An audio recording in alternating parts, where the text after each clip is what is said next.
पितृपक्षामध्ये आपण आपल्या पूर्वजांच्या आत्म्याच्या शांतीसाठी श्राद्ध प्रार्थना वगैरे करत असतो. त्यावेळेला काही गोष्टी करणं हे निषिद्ध मानलं जातं आणि त्यामागे अर्थातच धार्मिक, सांस्कृतिक आणि आध्यात्मिक कारणं सुद्धा आहेत. पितृपक्षामध्ये लग्न यासारखी शुभ कार्य, वाहन, घर यासारखी नवीन खरेदी टाळली पाहिजे. कारण पितृपक्ष हा आपल्या पूर्वजांच्या स्मरणाचा आणि आत्मपरीक्षणाचा काळ आहे आणि अर्थातच त्यावेळेला मौज मजेचं किंवा आनंदोत्सव असण्याचं वातावरण टाळलं गेलं पाहिजे.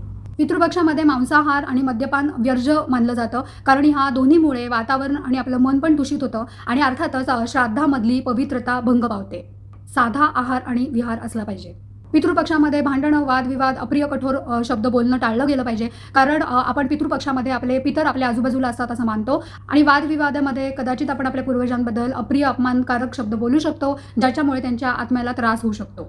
पितृपक्षामध्ये आपले पितर पृथ्वीवर येऊन आपल्याला आशीर्वाद देतात आपण असं मानतो आणि त्यामुळे अर्थातच ह्या वेळेला देवांबद्दल विचार न करता आपल्या पितरांबद्दल विचार केला जातो, म्हणून धार्मिक कार्य पण टाळतात.